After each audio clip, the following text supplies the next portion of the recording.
whispery sleep. Relax your mind and body as you prepare your journey to a peaceful slumber while we whisper the story of Fairy Tales by Hans Christian Andersen. I'll be reading the stories of the story, Beauty of Form and Beauty of Mind, A Cheerful Temper, The Daisy, The Elf and the Rose, and The Fir Tree.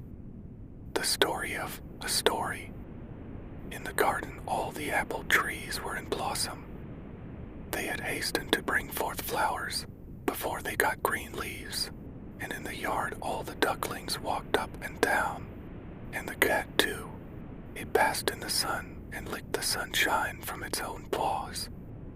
And when one looked at the fields, how beautifully the corn stood, and how green it shone, without comparison, and there was a twittering and a fluttering of all the little birds, as if the day were a great festival.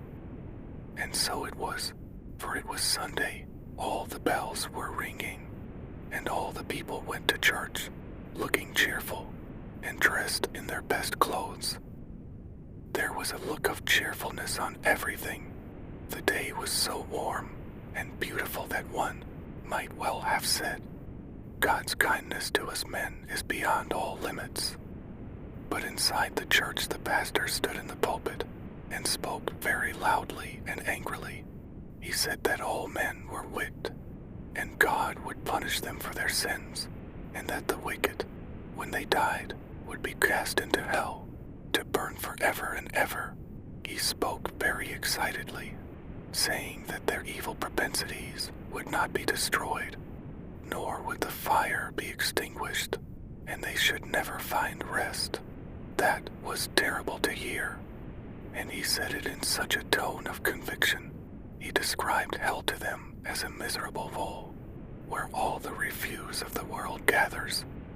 There was no air beside the hot burning sulfur flame, and there was no ground under their feet. They, the wicked ones, sank deeper and deeper, while eternal silence surrounded them. It was dreadful to hear all that, for the preacher spoke from his heart, and all the people in the church were terrified.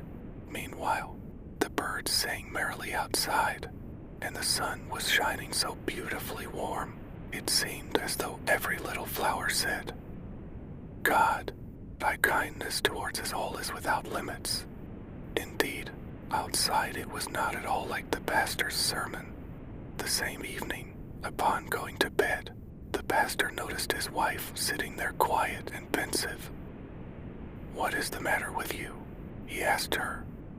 Well, the matter with me is, she said, that I cannot collect my thoughts and am unable to grasp the meaning of what you said today in church, that there are so many wicked people, and that they should burn eternally. Alas, eternally. How long? I am only a woman and a sinner before God, but I should not have the heart to let even the worst sinner burn forever. And how could our Lord to do so, who is so infinitely good, and who knows how the wickedness comes from without and within? No, I am unable to imagine that, although you say so. It was autumn. The trees dropped their leaves. The earnest and severe pastor sat at the bedside of a dying person. A pious, faithful soul closed her eyes forever. She was the pastor's wife. If anyone shall find rest in the grave and mercy, before our Lord you shall certainly do so, said the pastor. He folded her hands and read a psalm over the dead woman. She was buried. 2 large tears rolled over the cheeks of the earnest man, and in the parsonage it was empty and still, for its sun had set forever. She had gone home. It was night. A cold wind swept over the pastor's head.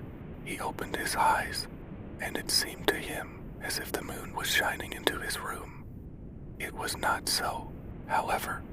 There was a being standing before his bed, and looking like the ghost of his deceased wife, she fixed her eyes upon him with such a kind and sad expression, just as if she wished to say something to him. The pastor raised himself in bed and stretched his arms towards her, saying, not even you can find eternal rest. You suffer, you best and most pious woman. That the dead woman nodded her head as if to say, Wes, and put her hand on her breast. And can I not obtain rest in the grave for you? Wes, was the answer, and how? Give me one hair, only one single hair, from the head of the sinner, for whom the fire shall never be extinguished, of the sinner whom God will condemn to eternal punishment in hell. Wes, one ought to be able to redeem you so easily, you pure, pious woman, he said. Follow me, said the dead woman. It is thus granted to us. By my side you will be able to fly wherever your thoughts wish, to go invisible to men. We shall penetrate into their most secret chambers, but with sure hand you must find out him, who is destined to eternal torture, and before the cock crows he must be found. As quickly as if carried by the winged thoughts they were in the great city, and from the walls the names of the deadly sins shone in flaming letters: pride, avarice, drunkenness, wantonness, in short, the full 7-colored bow of sin. Yes, therein, as I believed, as I knew it, said the pastor, or living those who are abandoned to the eternal fire, and they were standing before the magnificently illuminated gate. The broad steps were adorned with carpets and flowers, and dance music was sounding through the festive halls. A footman dressed in silk and velvet stood with a large silver mounted rod near the entrance. Our ball can compare favorably with the king's, he said, and turned with contempt towards the gazing crowd in the street. What he thought was sufficiently expressed in his features and movements. Miserable beggars who are looking in, you are nothing in comparison to me. Cried, said the dead woman. Do you see him? The footman asked the pastor. He is but a poor fool, and not doomed to be tortured eternally by fire. Only a fool. It sounded through the whole house of Bridie. They were all fools there. Then they flew within the 4 naked walls of the musser, lean as a skeleton, trembling with cold and hunger. The old man was clinging with all his thoughts to his money. They saw him jump up feverishly from his miserable couch and take a loose stone out of the wall. There lay gold coins in an old stocking. They saw him anxiously feeling over an old rag coat in which pieces of gold were sewn, and his clammy fingers trembled.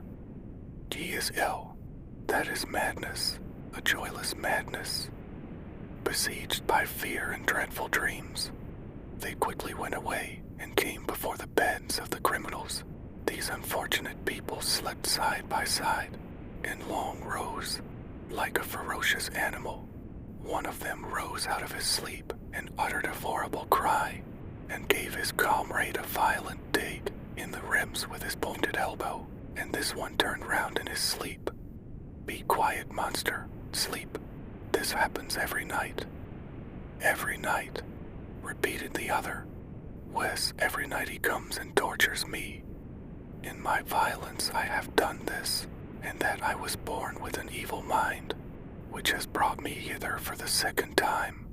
But if I have done wrong, I suffer punishment for it. One thing, however, I have not yet confessed. When I came out a little while ago, and passed by the yard of my former master, evil thoughts rose within me. When I remembered this and that, I struck a match a little bit on the wall. Probably it came a little too close to the thatched roof. All burnt down. A great heat rose, such as sometimes overcomes me. I myself helped to rescue cattle and things. Nothing alive burnt, except a flight of pigeons, which flew into the fire, and the yard dog, of which I had not thought. One could hear him howl out of the fire, and this howling I still hear when I wish to sleep. And when I has fallen asleep, the great roof dog comes and places himself upon me, and presses, and tortures me. Now listen to what I tell you. You can snore. You are snoring the full night, and I've hardly a quarter of an hour." And the blood rose to the head of the excited criminal. He threw himself upon his comrade and beat him with his clenched fist in the face. "Wicked Mats has become mad again," they said amongst themselves. The other criminals seized him, wrestled with him, and bent him double so that his head rested between his knees, and they tied him so that the blood almost came out of his eyes and out of all his pores. "You are killing the unfortunate man," said the pastor, and as he stretched out his hand to protect him, who already suffered too much, the scene changed. They flew through rich halls and wretched hovels.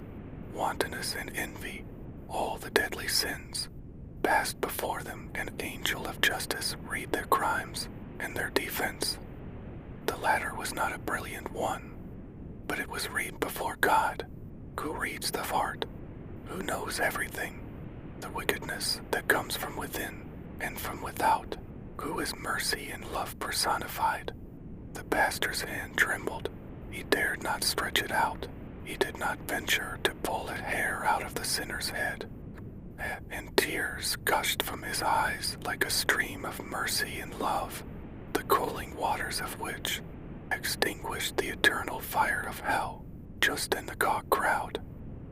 "Father of all mercy, grant thou to her the peace that I was unable to procure for her." "I have it now," said the dead woman. "It was your hard words, your despair of mankind, your gloomy belief in God and His creation, which drove me to you. Learn to know mankind. Even in the wicked one lives a part of God, and this extinguishes and conquers the flame of hell." The pastor felt a kiss on his lips. A gleam of light surrounded him. God's bright sun shone into the room, and his wife, alive, sweet, and full of love, awoke him from a dream which God had sent him. The end of a story. The story of beauty of form and beauty of mind. B-A-U-T-Y-O-F-R-M-A and B-U-T-Y-O-F-M-E-N-D. There was once a sculptor named Alfred, who, having won the large gold medal and obtained a traveling scholarship, went to Italy, and then came back to his native land. He was young at that time. Indeed, he is young still, although he is 10 years older than he was then. On his return, he went to visit one of the little towns in the island of Sealand. The whole town knew who the stranger was, and one of the richest men in the place gave a party in his honor, and all who were of any consequence, or who possessed some property, were invited. It was quite an event, and all the town knew of it, so that it was not necessary to announce it by beat of drum. Apprentice, boys, children of the poor, and even the poor people themselves, stood before the house, watching the lighted windows, and the watchman might easily fancy he was giving a party also. There were so many people in the streets. There was quite an air of festivity about it, and the house was full of it. For Mr. Alfred, the sculptor, was there. He talked and told anecdotes, and everyone listened to him with pleasure, not unmingled with awe, but none felt so much respect for him as did the elderly widow of a naval officer. She seemed, so far as Mr. Alfred was concerned, to be like a piece of fresh blotting paper that absorbed all he said and asked for more. She was very appreciative and incredibly ignorant. Kind of female Gaspar Hauser. "I should like to see Rome," she said. "It must be a lovely city, or so many foreigners would not be constantly arriving there. Now, to give me a description of Rome, how does the city look when you enter in at the gate?" "I cannot very well describe it," said the sculptor. "But you enter on a large open space, in the center of which stands an obelisk, which is 1,000 years old." "An organist," exclaimed the lady, who had never heard the word obelisk. Several of the guests could scarcely forbear laughing.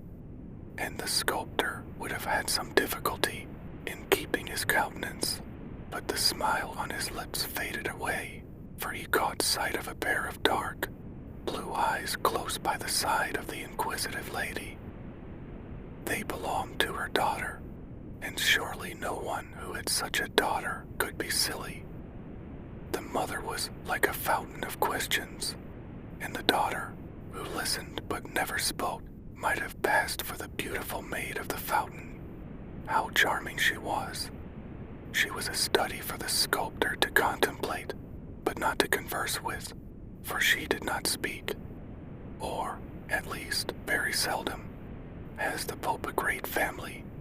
inquired the lady. The young man answered considerately, as if the question had been a different one. "No, he does not come from a great family." "That is not what I asked," persisted the widow. "I mean, has he a wife and children?" "The Pope is not allowed to marry," replied the gentleman. "I don't like that," was the lady's remark. She certainly might have asked more sensible questions, but if she had not been allowed to say just what she liked, would her daughter have been there, leaning so gracefully on her shoulder and looking straight before her, with a smile that was almost mournful on her face?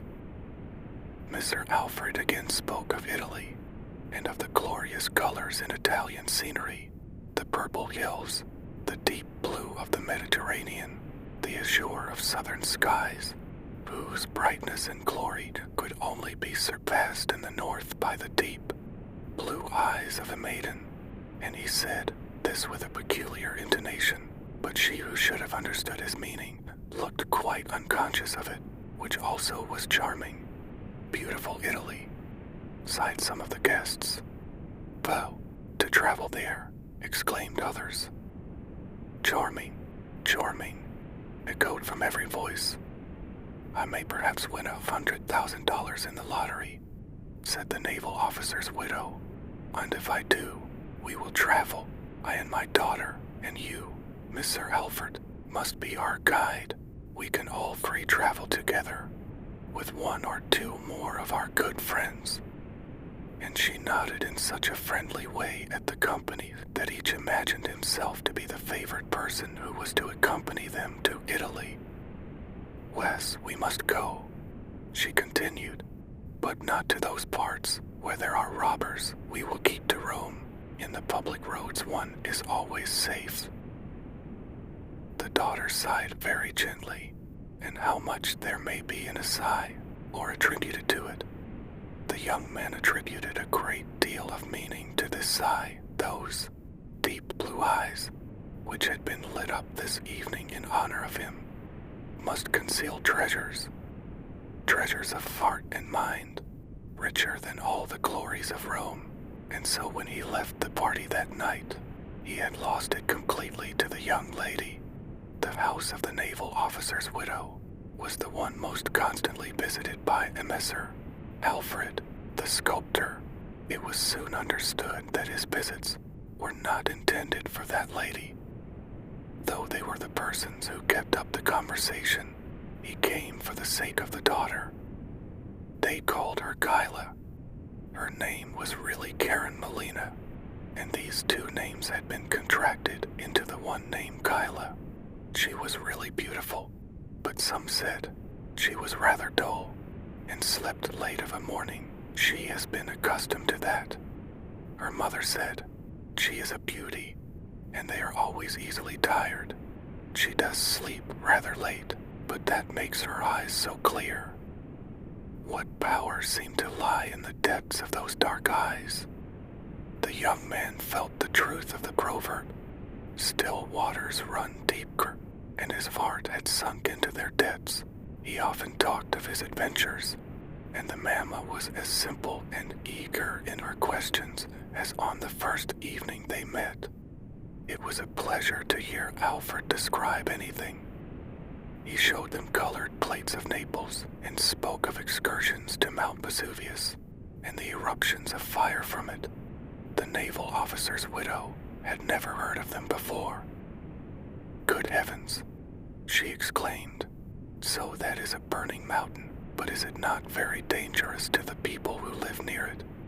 Whole cities have been destroyed, he replied. For instance, Herculaneum and Pompeii. Oh, the poor people. And you saw all that with your own eyes.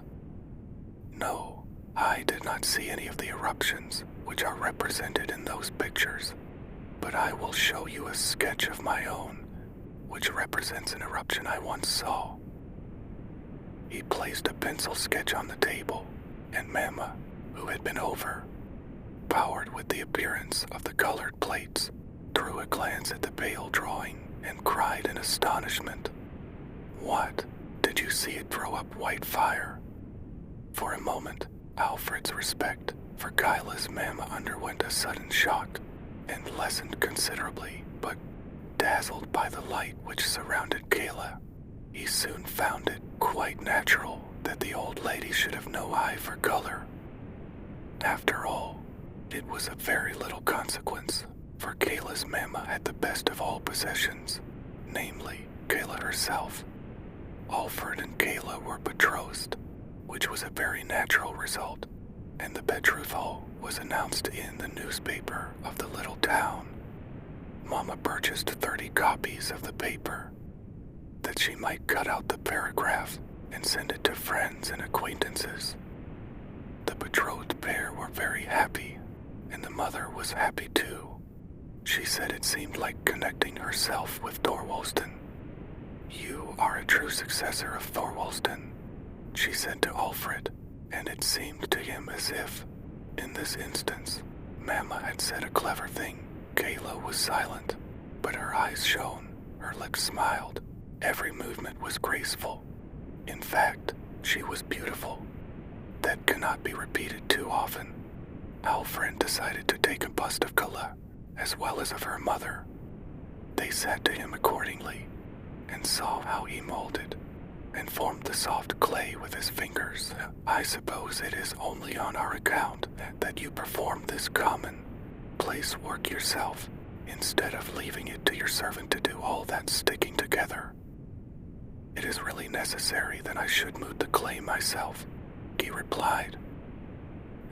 "Yes, you are always so polite," said Mama with a smile, and Kayla silently pressed his hand, all soiled as it was with the clay.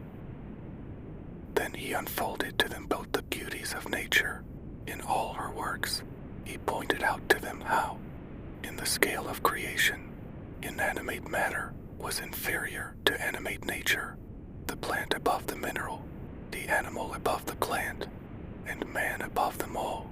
He strove to show them how the beauty of the mind could be displayed in the outward form, and that it was the sculptor's task to seize upon that beauty of expression and produce it in his works.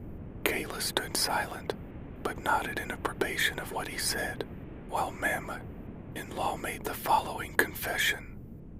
"It is difficult to follow you, but I go hobbling along after you with my thoughts, though what you say makes my head whirl round and round. Still I contrive to lay hold on some of it." Kayla's beauty had a firm hold on Alfred. It filled his soul and held a mastery over him.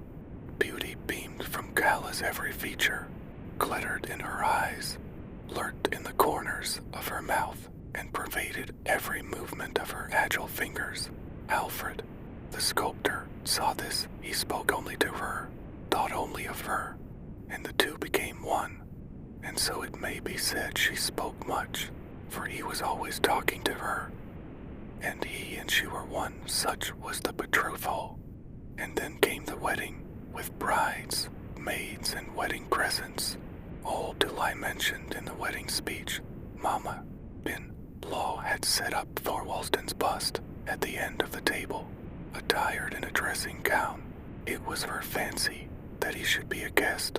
Psalms were sung, and cheers given, for it was a gay wedding, and they were a handsome pair. Pygmalion loved his Galatea, said one of the psalms. "That is some of your mythologies," said Mama-in-law.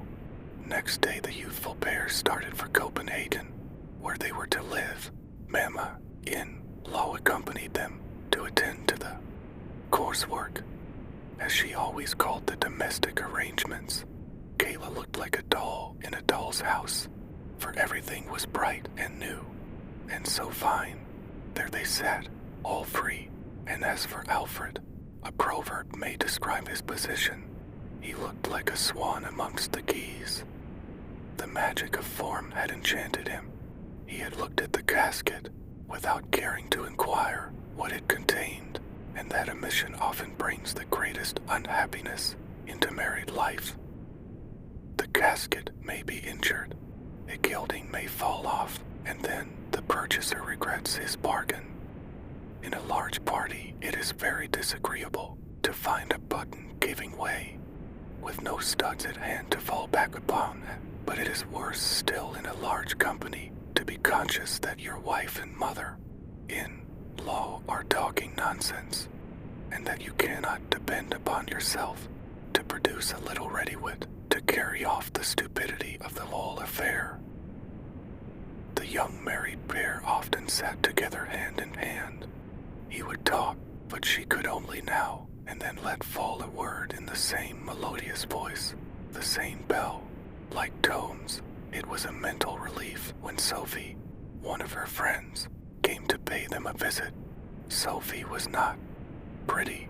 She was, however, quite free from any physical deformity, although Kayla used to say she was a little crooked, but no eye, save an intimate acquaintance, would have noticed it. She was a very sensible girl, yet it never occurred to her that she might be a dangerous person in such a house.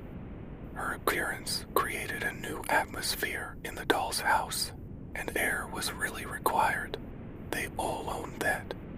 They felt the want of a change of air, and consequently the young couple and their mother traveled to Italy. "Thank heaven we are at home again within our own four walls," said Mama, in-law and daughter both, on their return after a year's absence. "There is no real pleasure in traveling," said Mama. "To tell the truth, it's very wearisome. I beg pardon for saying so. I was soon very tired of it, although I had my children with me, and, besides, it's very expensive work traveling, very expensive, and all those galleries one is expected to see, and the quantity of things you are obliged to run after. It must be done, for very shame. You are sure to be asked, when you come back, if you have seen everything, and will most likely be told that you've omitted to see what was best worth seeing of all. I got tired, at last, of those endless Madonnas. I began to think I was turning into a Madonna myself." "And then the living, Mama," said Kayla. "Yes, indeed," she replied. "No such a thing as a respectable meat soup. Their cookery is miserable stuff." The journey had also tired Kayla, but she was always fatigued. That was the worst of it. So they sent for Sophie, and she was taken into the house to reside with them. In her presence there was a great advantage. Mama, in-law, acknowledged that Sophie was not only a clever housewife, but well informed and accomplished, though that could hardly be expected in a person of her limited means. She was also a generous, hearted, faithful girl. She showed that thoroughly while Kayla lay sick, fading away. When the casket is everything, the casket should be strong, or else all is over, and all was over with the casket, for Kayla died. She was beautiful, said her mother. She was quite different from the beauties they call antiques, for they are so damaged. A beauty ought to be perfect, and Kayla was a perfect beauty. Alfred wept, and Mama wept, and they both wore mourning. The black dress suited Mama very well, and she wore mourning the longest. She had also to experience another grief in seeing Alfred marry again, marry Sophie, who was nothing at all to look at. "He's gone to the very extreme," said Mama-in-law. "He has gone from the most beautiful to the ugliest, and he has forgotten his first wife. Men have no constancy. My husband was a very different man, but then he died before me. Pygmalion loved his Galata, was in the psalm they sung at my first wedding, said Alfred. I once fell in love with a beautiful statue, which awoke to life in my arms, but the kindred soul, which is a gift from heaven, the angel who can feel and sympathize with and elevate us, I have not found in one till now. You came, Sophie, not in the glory of outward beauty, though you are even fairer than is necessary. The chief thing still remains. You came to teach the sculptor that his work is but dust and clay only, an outward form made of a material that decays, and that what we should seek to obtain is the ethereal essence of mind and spirit. Poor Kayla. Our life was but as a meeting by the wayside, in yonder world, where we shall know each other from a union of mind. We shall be but mere acquaintances.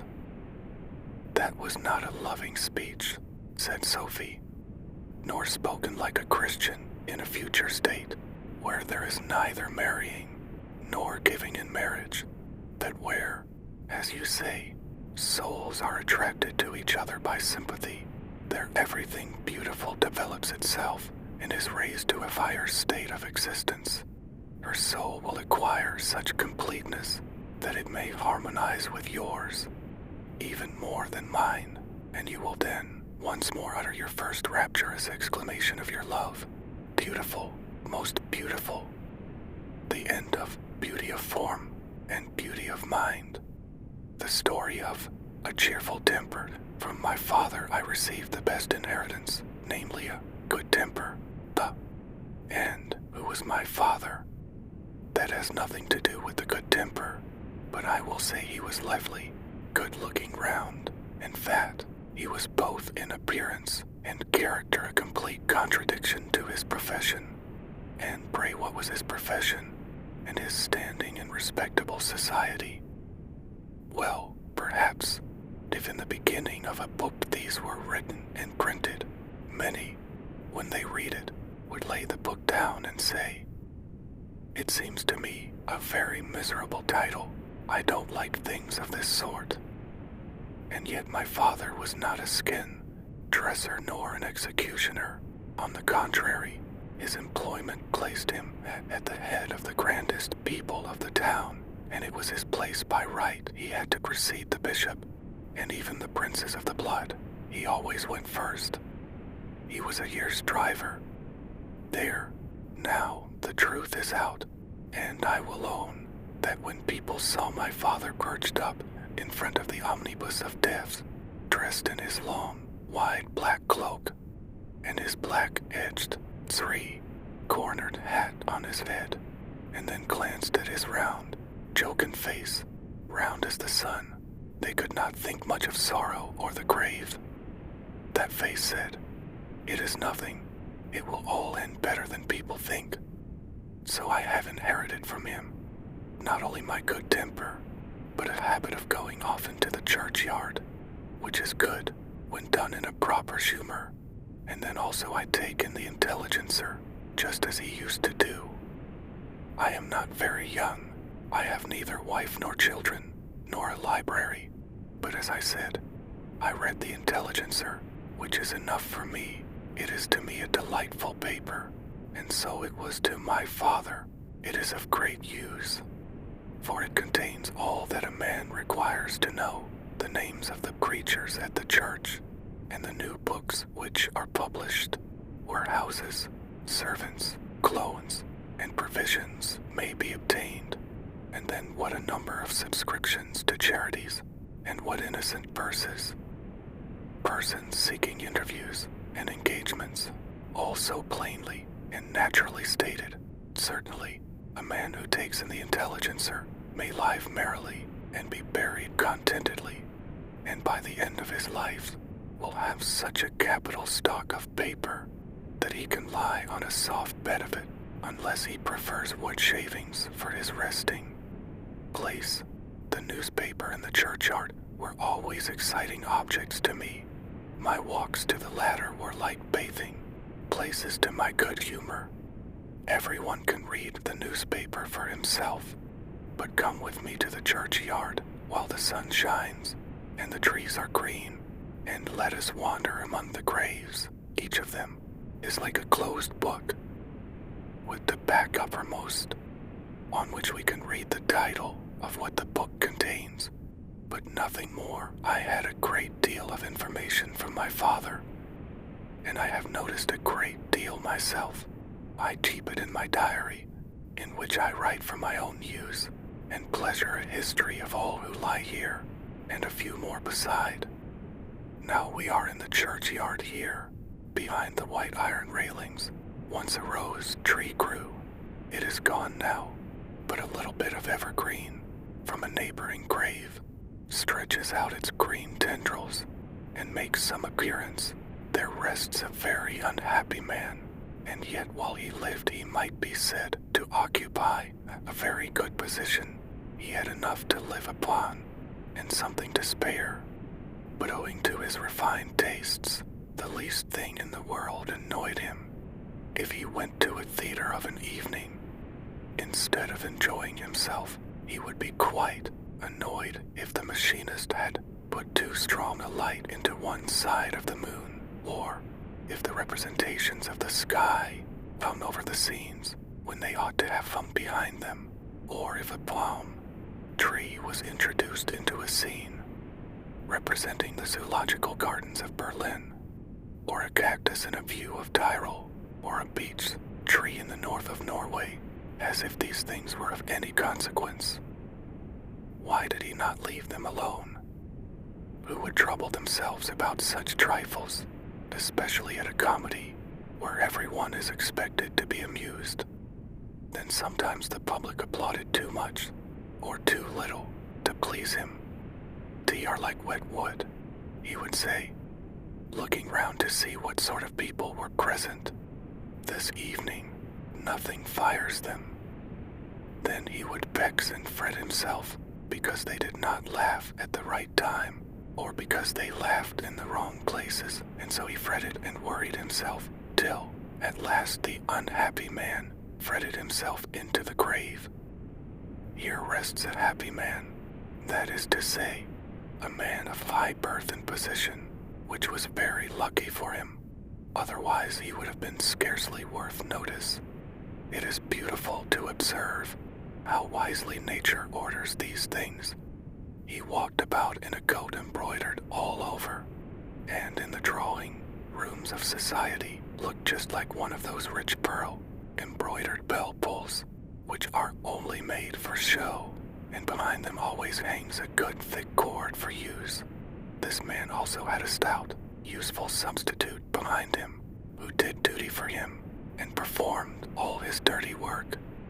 And there are still, even now, these serviceable cords behind other embroidered bell ropes. It is also wisely arranged that a man may well be in a good humor. Here rests, it makes one feel mournful to think of him, but here rests a man who, during 67 years, was never remembered to have said a good thing. He lived only in the hope of having a good idea. At last he felt convinced in his own mind that he really had one, and was so delighted that he positively died of joy at the thought of having at last got an idea. Nobody got anything by it.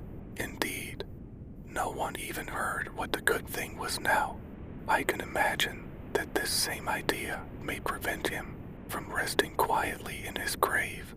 For suppose that to produce a good effect, it is necessary to bring out his new idea at breakfast, and that he can only make his appearance on earth at midnight, as ghosts are believed generally to do.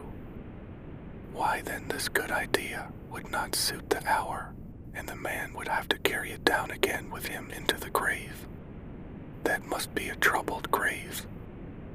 The woman who lies here was so remarkably stingy that during her life she would get up in the night and mew, that her neighbors might think she kept a cat. What a miser she was. Here rests a young lady of a good family who would always make her voice heard in society, and when she sang, "My Mancalavos," it was the only true thing she ever said in her life. Here lies a maiden of another description. She was engaged to be married, but her story is one of everyday life. We will leave her to rest in the grave. Here rests a widow, with music in her tongue, carried gold in her heart. She used to go round among the families near, and search out their faults, upon which she preyed with all the envy and malice of her nature. This is a family grave. The members of this family held so firmly together in their opinions that they would believe in no other if the newspapers, or even the whole world, said of a certain subject, "It is so, and so." And a little schoolboy declared he had learned quite differently. They would take his assertion as the only true one, because he belonged to the family, and it is well known that if the yard cock belonging to this family happened to crow at midnight, they would declare it was morning, although the watchman and all the clocks in the town were proclaiming the hour of 12 at night. The great poet Goethe concludes his Faust with the words, "May be continued. So might our wanderings in the churchyard be continued. I come here often, and if any of my friends, or those who are not my friends, are too much for me, I go out and choose a plot of ground in which to bury him, or her. Then I bury them, as it were. There they lie, dead and powerless, till they come back new and better characters, their lives and their deeds, looked at after my own fashion. I write down in my diary, as every one ought to do. Then, if any of our friends act absurdly, no one need to be vexed about it. Let them bury the offenders out of sight, and keep their good temper. They can also read the Intelligencer, which is a paper written by the people, with their hands guided. When the time comes for the history of my life to be bound by the grave, then they will write upon it as my epitaph, "The man with a cheerful temper." And this is my story, the end of A Cheerful Temper, the story of the daisy. Now listen. In the country, close by the high road, stood a farmhouse. Perhaps you have passed by and seen it yourself. There was a little flower garden with painted wooden palings in front of it. Close by was a ditch. On its fresh green bank grew a little daisy. The sun shone as warmly and brightly upon it as on the magnificent garden flowers, and therefore it thrived well one morning. It had quite opened, and its little snow white petals stood round the yellow center like the rays of the sun. It did not mind that nobody saw it in the grass, and that it was a poor despised flower. On the contrary, it was quite happy, and turned towards the sun, looking upward and listening to the song of the lark high up in the air. The little daisy was as happy as if the day had been a great holiday. But it was only Monday. All the children were at school, and while they were sitting on the forms and learning their lessons, it sat on its thin green stalk and learned from the sun and from its surroundings how kind God is, and it rejoiced that the song of the little lark expressed so sweetly and distinctly its own feelings. With a sort of reverence, the daisy looked up to the bird that could fly and sing, but it did not feel envious. "I can see and hear," it thought. "The sun shines upon me, and the forest kisses me. How rich I am!" In the garden close by grew many large and magnificent flowers, and, strange to say, the less fragrance they had, the haughtier and prouder they were. The peonies puffed themselves up in order to be larger than the roses, but size is not everything. The tulips had the finest colors, and they knew it well, too, for they were standing bolt upright like candles, that one might see them the better. In their pride they did not see the little daisy, which looked over to them and thought, How rich and beautiful they are. I am sure the pretty bird will fly down and call upon them. Thank God that I stand so near and can at least see all the splendor." And while the daisy was still thinking, the lark came flying down, crying, "Sweet," but not to the peonies and tulips. No, into the grass to the poor daisy. Its joy was so great that it did not know what to think.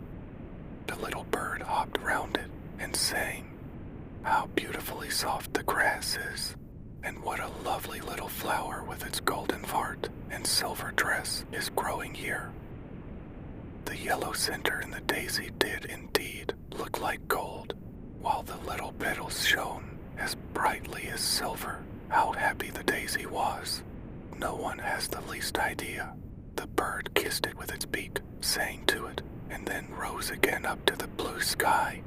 It was certainly more than a quarter of an hour before the daisy recovered its senses. Half ashamed, yet glad at heart, it looked over to the other flowers in the garden. Surely they had witnessed its pleasure and the honor that had been done to it. They understood its joy. But the tulips stood more stiffly than ever. Their faces were pointed and red because they were vexed. The peonies were sulky. It was well that they could not speak, otherwise they would have given the daisy a good lecture. The little flower could very well see that they were ill at ease, and pitied them sincerely. Shortly after this, a girl came into the garden with a large sharp knife. She went to the tulips and began cutting them off, one after another. "You," sighed the daisy. "That is terrible. Now they are done for." The girl carried the tulips away. The daisy was glad that it was outside, and only a small flower. It felt very grateful. At sunset it folded its petals, and fell asleep, and dreamt all night of the sun and the little bird. On the following morning, when the flower once more stretched forth its tender petals, like little arms, towards the air and light, the daisy recognized the bird's voice, but what it sang sounded so sad. Indeed, the poor bird had good reason to be sad, for it had been caught and put into a cage close by the open window. It sang of the happy days when it could merrily fly about, of fresh green corn in the fields, and of the time when it could soar almost up to the clouds. The poor lark was most unhappy as a prisoner in a cage. The little daisy would have liked so much to help it, but what could be done? Indeed, that was very difficult for such a small flower to find out. It entirely forgot how beautiful everything around it was, how warmly the sun was shining, and how splendidly white its own petals were. It could only think of the poor captive bird, for which it could do nothing. Then 2 little boys came out of the garden. One of them had a large sharp knife, like that with which the girl had cut the tulips. They came straight towards the little daisy, which could not understand what they wanted. "Here is a fine piece of turf for the lark," said one of the boys, and began to cut out a square round the daisy, so that it remained in the center of the grass. "Pluck the flower off," said the other boy, and the daisy trembled for fear, for to be pulled off meant death to it, and it wished so much to live as it was to go with the square of turf into the poor captive lark's cage. "No, let it stay," said the other boy. "It looks so pretty." And so it stayed and was brought into the lark's cage. The poor bird was lamenting its lost liberty and beating its wings against the wires, and the little daisy could not speak or utter a consoling word, much as it would have liked to do so. So the forenoon passed. "I have no water," said the captive lark. "They have all gone out and forgotten to give me anything to drink. My throat is dry and burning. I feel as if I had fire and ice within me, and the air is so aggressive, alas! I must die and part with the warm sunshine, the fresh green meadows, and all the beauty that God has created. And it thrust its beak into the piece of grass to refresh itself a little. Then it noticed the little daisy and nodded to it and kissed it with its beak and said, "You must also fade in here, poor little flower you, and the piece of grass are all they have given me in exchange for the full world, which I enjoyed outside. Each little blade of grass shall be a green tree for me, each of your white petals a fragrant flower. Alas, you only remind me of what I have lost." I wish I could console the poor lark. Thought the daisy, it could not move one of its leaves, but the fragrance of its delicate petals streamed forth and was much stronger than such flowers usually have. The bird noticed it, although it was dying with thirst, and in its pain tore up the green blades of grass, but did not touch the flower. The evening came, and nobody appeared to bring the poor bird a drop of water. It opened its beautiful wings and fluttered about in its anguish, a faint and mournful "tweet, tweet" was all it could utter. Then it bent its little head towards the flower, and its heart broke for want and longing. The flower could not, as on the previous evening, fold up its petals and sleep. It dropped sorrowfully. The boys only came the next morning. When they saw the dead bird, they began to cry bitterly, dug a nice grave for it, and adorned it with flowers. The bird's body was placed in a pretty red box. They wished to bury it with royal honors. While it was alive and sang, they forgot it, and let it suffer want in the cage. Now they cried over it and covered it with flowers. The piece of turf with the little daisy in it was thrown out on the dusty highway. Nobody thought of the flower, which had felt so much for the bird and had so greatly desired to comfort it. The end of The Daisy. The story of The Elf of the Rose. In the midst of a garden grew a rose tree in full blossom, and in the prettiest of all the roses lived an elf. He was such a little wee thing that no human eye could see him. Behind each leaf of the rose, he had a sleeping chamber. He was as well formed and as beautiful as a little child could be, and had wings that reached from his shoulders to his feet. Oh, what sweet fragrance there was in his chambers, and how clean and beautiful were the walls, for they were the blushing leaves of the rose. During the whole day, he enjoyed himself in the warm sunshine, flew from flower to flower, and danced on the wings of the flying butterflies. Then he took it into his head to measure how many steps he would have to go through the roads and cross. Roads that are on the leaf of a linden tree, what we call the veins on a leaf, he took for roads. They, and very long roads they were for him, for before he had half finished his task, the sun went down. He had commenced his work too late. It became very cold, the dew fell, and the wind blew, so he thought the best thing he could do would be to return home. He hurried himself as much as he could, but he found the roses all closed up, and he could not get in. Not a single rose stood open. The poor little elf was very much frightened. He had never before been out at night, but had always slumbered secretly behind the warm rose leaves. This would certainly be his death. At the other end of the garden, he knew there was an arbor, overgrown with beautiful honeysuckles. The blossoms looked like large painted horns, and he thought to himself he would go and sleep in one of these till the morning. He flew thither, but cush! 2 people were in the arbor, a handsome young man and a beautiful lady. They sat side by side and wished that they might never be obliged to part. They loved each other much more than the best child can love its father and mother. "But we must part," said the young man. "Your brother does not like our engagement, and therefore he sends me so far away on business, over mountains and seas. Farewell, my sweet bride, for so you are to me." And then they kissed each other, and the girl wept, and gave him a rose, but before she did so, she pressed a kiss upon it so fervently that the flower opened. Then the little elf flew in, and leaned his head on the delicate, fragrant walls. Here he could plainly hear them say, "Farewell, farewell," and he felt that the rose had been placed on the young man's breast. Oh, how his heart did beat! The little elf could not go to sleep. It thumped so loudly.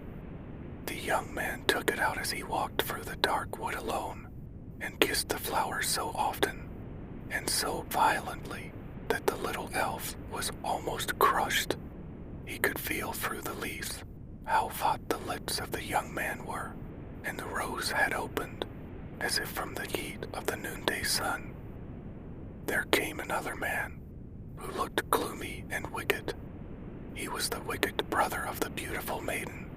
He drew out a sharp knife, and while the other was kissing the rose, the wicked man stabbed him to death. Then he cut off his head and buried it with the body in the soft earth under the linden tree. "No, he is gone, and will soon be forgotten," thought the wicked brother. "He will never come back again. He was going on a long journey over mountains and seas. It is easy for a man to lose his life in such a journey. My sister will suppose he is dead, for he cannot come back, and she will not dare to question me about him." Then he scattered the dry leaves over the light earth with his foot, and went home through the darkness, but he went not alone, as he thought. The little elf accompanied him. He sat in a dry rolled up linden leaf, which had fallen from the tree onto the wicked man's head, as he was digging the grave. The hat was on the head now, which made it very dark, and the little elf shuddered with fright and indignation at the wicked deed. It was the dawn of morning before the wicked man reached home. He took off his hat and went into his sister's room. There lay the beautiful, blooming girl, dreaming of him whom she loved so, and who was now, she supposed, traveling far away over mountain and sea. Her wicked brother stopped over her and laughed hideously, as fiends only can laugh. The dry leaf fell out of his hair upon the counterpane, but he did not notice it, and went to get a little sleep during the early morning hours. But the elf slipped out of the withered leaf, placed himself by the ear of the sleeping girl, and told her, as in a dream, of the horrid murder, described the place where her brother had slain her lover, and buried his body, and told her of the linden tree, in full blossom, that stood close by, "That you may not think this is only a dream that I have told you," he said, "you will find on your bed a withered leaf." Then she awoke and found it there. Oh, what bitter tears she shed, and she could not open her heart to any one for relief. The window stood open the full day, and the little elf could easily have reached the roses, or any of the flowers, but he could not find it in his heart to leave one so afflicted. In the window stood a bush bearing monthly roses. He seated himself in one of the flowers, and gazed on the poor girl. Her brother often came into the room, and would be quite cheerful in spite of his base conduct, so she dare not say a word to him of her heart's grief. As soon as night came on, she slipped out of the house, and went into the wood, to the spot where the linden tree stood, and after removing the leaves from the earth, she turned it up, and there found him who had been murdered. Oh, how she wept and prayed that she also might die. Gladly would she have taken the body home with her, but that was impossible, so she took up the poor head with the closed eyes, kissed the cold lips, and shook the mood out of the beautiful hair. "I will keep this," said she, and as soon as she had covered the body again with the earth and leaves, she took the head and a little sprig of jasmine that bloomed in the wood, near the spot where he was buried, and carried them home with her. As soon as she was in her room, she took the largest flower pot she could find, and in this she placed the head of the dead man, covered it up with earth, and planted the twig of jasmine in it. "Farewell, farewell," whispered the little elf. He could not any longer endure to witness all this agony of grief. He therefore flew away to his own rose in the garden. But the rose was faded. Only a few dry leaves still clung to the green hedge behind it. "Alas, how soon all that is good and beautiful passes away," sighed the elf. After a while he found another rose, which became his home, for among its delicate fragrant leaves he could dwell in safety. Every morning he flew to the window of the poor girl and always found her weeping by the flower pot. The bitter tears fell upon the jasmine twig, and each day, as she became paler and paler, the sprig appeared to grow greener and fresher. One shoot after another sprouted forth, and little white buds blossomed, which the poor girl fondly kissed. But her wicked brother scolded her, and asked her if she was going mad. He could not imagine why she was weeping over that flower pot, and it annoyed him. He did not know whose closed eyes were there, nor what red lips were fading beneath the earth. And one day she sat and leaned her head against the flower pot, and the little elf of the rose found her asleep. Then he seated himself by her ear, talked to her of that evening in the arbor, of the sweet perfume of the rose, and the loves of the elves. Sweetly she dreamed, and while she dreamed, her life passed away calmly and gently, and her spirit was with him whom she loved in heaven, and the jasmine opened its large white bells and spread forth its sweet fragrance. It had no other way of showing its grief for the dead, but the wicked brother considered the beautiful blooming plant as his own property, left to him by his sister, and he placed it in his sleeping room, close by his bed, for it was very lovely in appearance, and the fragrance sweet and delightful. The little elf of the rose followed it, and flew from flower to flower, telling each little spirit that dwelt in them the story of the murdered young man, whose head now formed part of the earth beneath them, and of the wicked brother and the poor sister. "We know it," said each little spirit in the flowers. "We know it, for have we not sprung from the eyes and lips of the murdered one? We know it, we know it." And the flowers nodded with their heads in a peculiar manner. The elf of the rose could not understand how they could rest so quietly in the matter. So he flew to the bees, who were gathering honey, and told them of the wicked brother, and the bees told it to their queen, who commanded that the next morning they should go and kill the murderer. But during the night, the first after the sister's death, while the brother was sleeping in his bed, close to where he had placed the fragrant jasmine, every flower cup opened, and invisibly the little spirits stole out, armed with poisonous spears. They placed themselves by the ear of the sleeper, told him dreadful dreams, and then flew across his lips and pricked his tongue with their poisoned spears. "Now have we revenged the dead," said they, and flew back into the white bells of the jasmine flowers.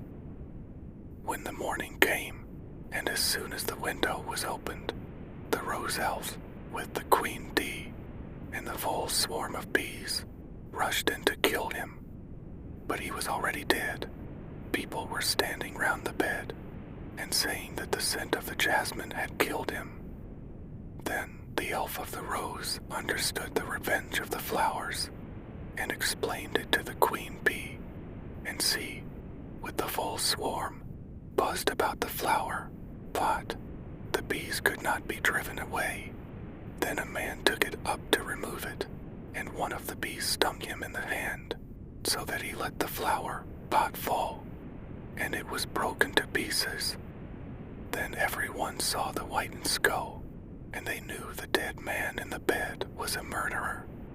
And the queen bee hummed in the air, and sang of the revenge of the flowers and of the elf of the rose, and said that behind the smallest leaf dwells one who can discover evil deeds and punish them also. The end of The Elf of the Rose, the story of the fir tree. Far down in the forest, where the warm sun and the fresh air made a sweet resting place, grew a pretty little fir tree, and yet it was not happy. It wished so much to be tall like its companions. The pines and firs which grew around it, the sun shone, and the soft air fluttered its leaves, and the little peasant children passed by, prattling merrily, but the fir tree heeded them not. Sometimes the children would bring a large basket of raspberries or strawberries, wreathed on a straw, and seat themselves near the fir tree and say, "Is it not a pretty little tree?" which made it feel more unhappy than before. And yet all this while the tree grew a notch or joint taller every year, for by the number of joints in the stem of a fir tree we can discover its age still. As it grew, it complained, "Oh, how I wish I were as tall as the other trees. Then I would spread out my branches on every side, and my top would overlook the wide world. I should have the birds building their nests on my boughs, and when the wind blew, I should bow with stately dignity like my tall companions." The tree was so discontented that it took no pleasure in the warm sunshine, the birds, or the rosy clouds that floated over it morning and evening. Sometimes, in winter, when the snow lay white and glittering on the ground, a hare would come springing along and jump right over the little tree, and then how mortified it would feel.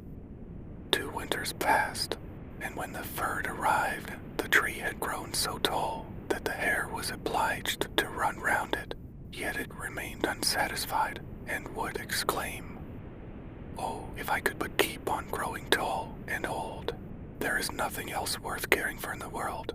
In the autumn, as usual, the wood cutters came and cut down several of the tallest trees, and the young fir tree, which was now grown to its full height, shuddered as the noble trees fell to the earth with a crash. After the branches were lopped off, the trunks looked so slender and bare that they could scarcely be recognized. Then they were placed upon wagons and drawn by horses out of the forest. Where were they going? What would become of them? The young fir tree wished very much to know, so in the spring, when the swallows and the storks came, it asked, "Do you know where those trees were taken? Did you meet them?" The swallows knew nothing, but the stork, after a little reflection, nodded his head and said, "Wes, I think I do. I met several new ships when I flew from Egypt, and they had fine masts that smelled like fir. I think these must have been the trees. I assure you they were stately, very stately. Oh, how I wish I were tall enough to go on the sea," said the fir tree. "What is the sea, and what does it look like?" "It would take too much time to explain," said the stork, flying quickly away. "Rejoice in thy youth," said the sunbeam. "Rejoice in thy fresh growth and the young life that is in thee." And the wind kissed the tree, and the dew watered it with tears, but the fir tree regarded them not. Christmas time drew near, and many young trees were cut down, some even smaller and younger than the fir tree, who enjoyed neither rest nor peace, with longing to leave its forest home. These young trees, which were chosen for their beauty, kept their branches and were also laid on wagons and drawn by horses out of the forest. "Where are they going?" asked the fir tree. "They are not taller than I am indeed. One is much less. And why are the branches not cut off? Where are they going?" We know, sang the sparrows. "We have looked in at the windows of the houses in the town, and we know what is done with them. They are dressed up in the most splendid manner. We have seen them standing in the middle of a warm room and adorned with all sorts of beautiful things, honey cakes, gilded apples, playthings, and many hundreds of wax tapers." "And then," asked the fir tree, trembling through all its branches, "and then what happens?" "We did not see any more," said the sparrows, "but this was enough for us. I wonder whether anything so brilliant will ever happen to me," thought the fir tree. "It would be much better than crossing the sea. I long for it almost with pain. When will Christmas be here?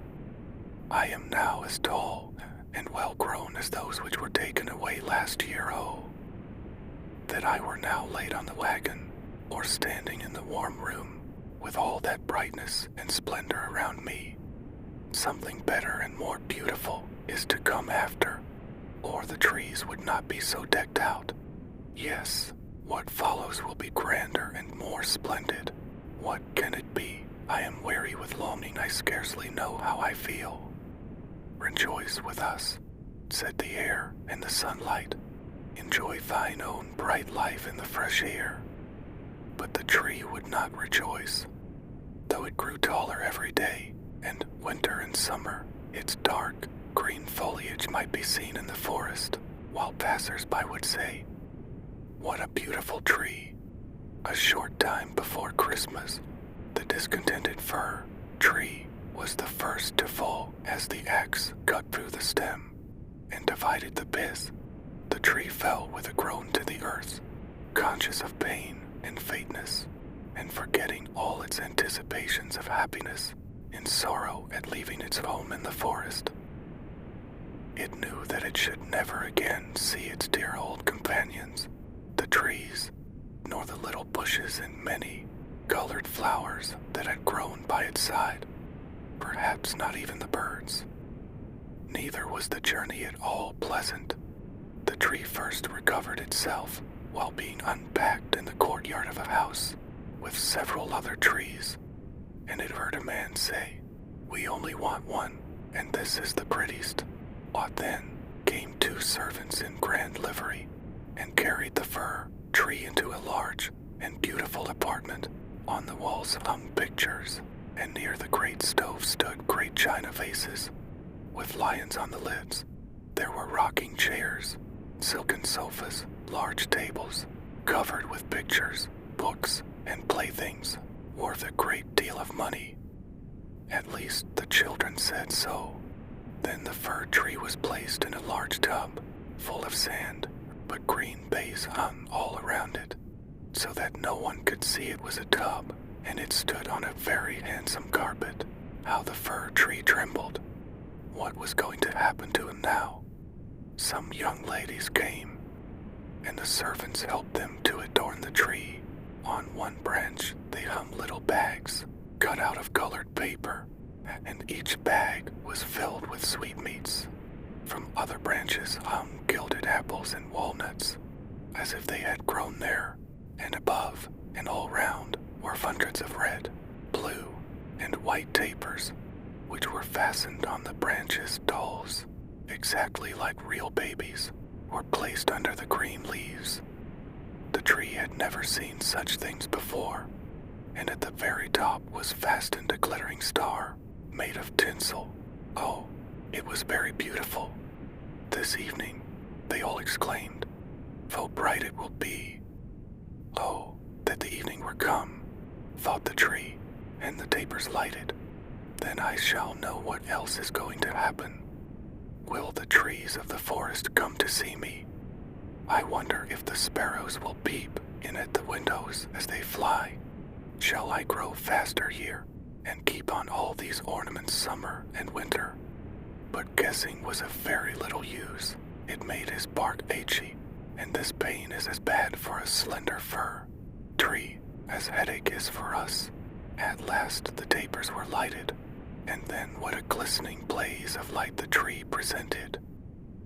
It trembled so with joy in all its branches that one of the candles fell among the green leaves and burned some of them.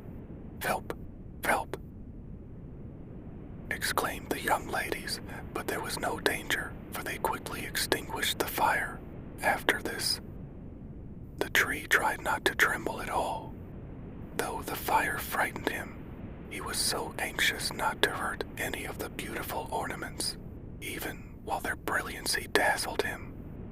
And now the folding doors were thrown open, and a troop of children rushed in as if they intended to upset the tree. They were followed more silently by their elders.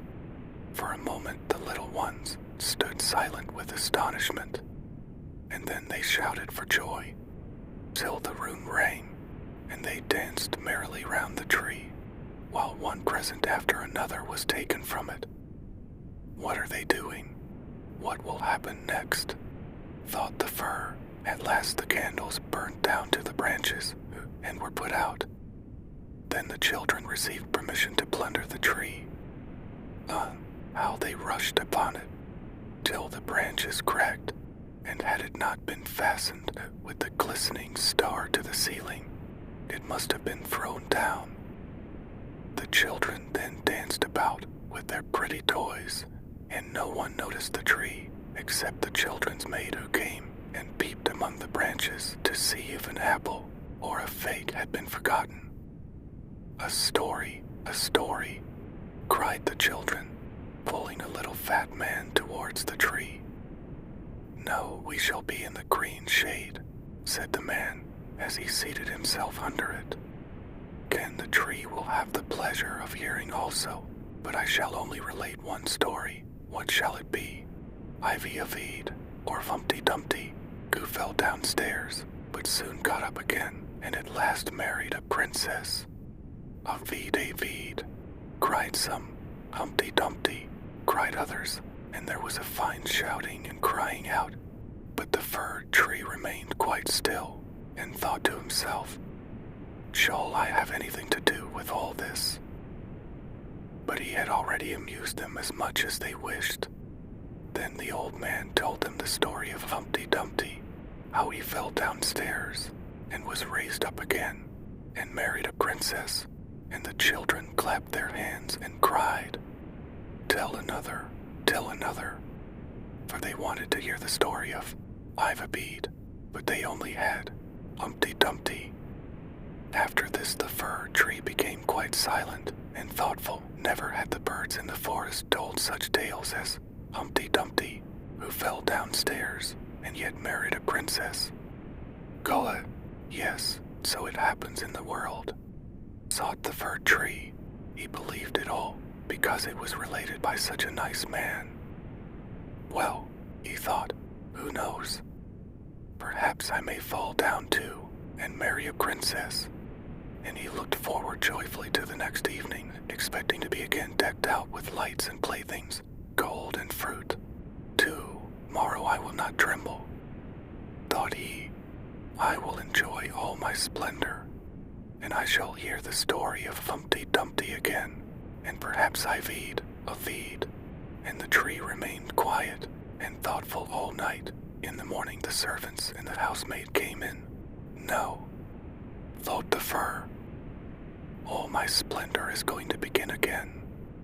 But they dragged him out of the room and upstairs to the garret and threw him on the floor in a dark corner where no daylight shone, and there they left him.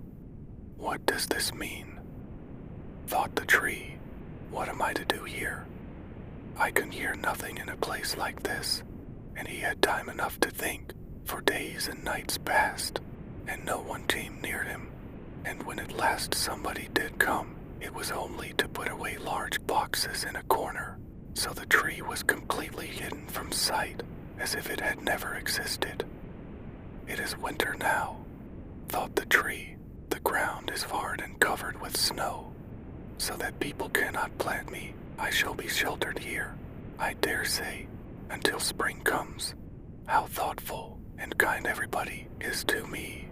Still, I wish this place were not so dark, as well as lonely, with not even a little hare to look at.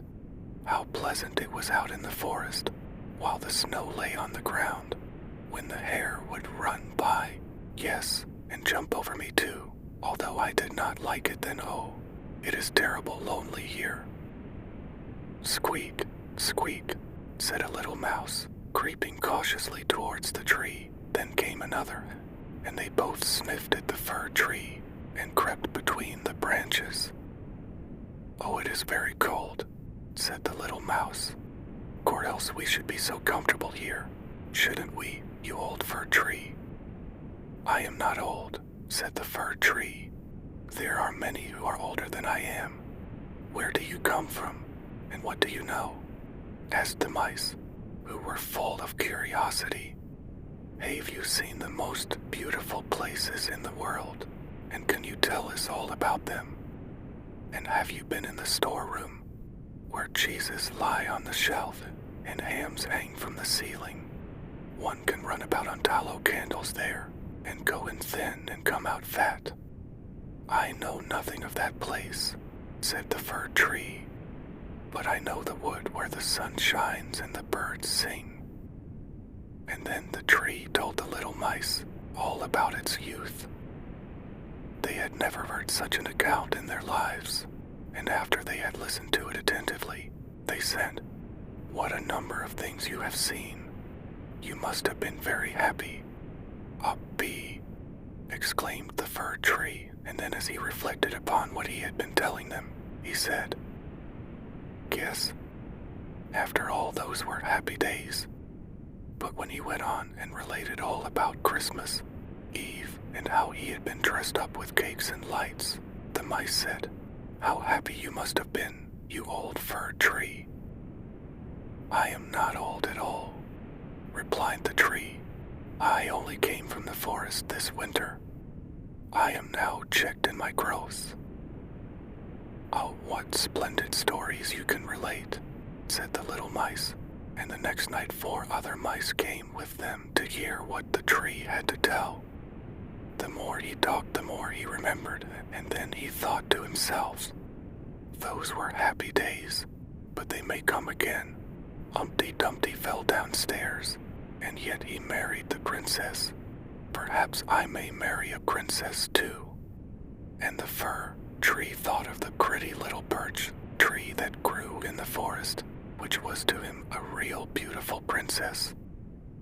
"Who is Humpty Dumpty?" asked the little mice, and then the tree related the whole story. He could remember every single word, and the little mice was so delighted with it that they were ready to jump to the top of the tree. The next night a great many more mice made their appearance, and on Sunday 2 rats came with them. But they said it was not a pretty story at all, and the little mice were very sorry, for it made them also think less of it. "Do you know only one story?" asked the rats. "Only one," replied the fir tree. "I heard it on the happiest evening of my life, but I did not know I was so happy at the time." "We think it is a very miserable story," said the rats.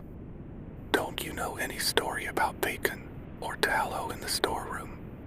"No," replied the tree. "Many thanks to you then," replied the rats, and they marched off. The little mice also kept away after this, and the tree sighed and said, "It was very pleasant when the merry little mice sat round me and listened while I talked. Now that is all past too, however, I shall consider myself happy when someone comes to take me out of this place." But would this ever happen? Yes. One morning people came to clear out the garret. The boxes were packed away, and the tree was pulled out of the corner and thrown roughly on the garret floor. Then the servant dragged it out upon the staircase, where the daylight shone. "Now life is beginning again," said the tree, rejoicing in the sunshine and fresh air. Then it was carried downstairs, and taken into the courtyard so quickly that it forgot to think of itself and could only look about. There was so much to be seen. The court was close to a garden where everything looked blooming, fresh, and fragrant roses hung over the little palings. The linden trees were in blossom, while the swallows flew here and there, crying, "Twit, twit, my mate is coming." But it was not the fir tree they meant. "No, I shall live," cried the tree, joyfully spreading out its branches. But alas, they were all withered and yellow, and it lay in a corner amongst weeds and nettles. The star of gold paper still stuck in the top of the tree and glittered in the sunshine. In the same courtyard, 2 of the merry children were playing who had danced round the tree at Christmas and had been so happy. The youngest saw the gilded star and ran and pulled it off the tree. "Look what is sticking to the ugly old fir tree," said the child, treading on the branches till they crackled under his boots. And the tree saw all the fresh bright flowers in the garden, and then looked at itself and wished it had remained in the dark corner of the garret. It thought of its fresh youth in the forest, of the merry Christmas evening, and of the little mice who had listened to the story of Humpty Dumpty. "Past, past," said the old tree. "Oh, had I but enjoyed myself while I could have done so. But now it is too late." Then a lad came and chopped the tree into small pieces, till a large bundle lay in a heap on the ground. The pieces were placed in a fire under the copper, and they quickly blazed up brightly, while the tree sighed so deeply that each sigh was like a pistol shot. Then the children who were at play came and seated themselves in front of the fire, and looked at it and cried, "Pop, pop." But at each pop, which was a deep sigh, the tree was thinking of a summer day in the forest, and of Christmas evening, and of Humpty Dumpty, the only story it had ever heard or knew how to relate, till at last it was consumed. The boys still played in the garden, and the youngest wore the golden star on his breast, with which the tree had been adorned during the happiest evening of its existence. Now all was past. The tree's life was past, and the story also. For all stories must come to an end at last, the end of the fir tree. I hope you've enjoyed this whispery sleep story.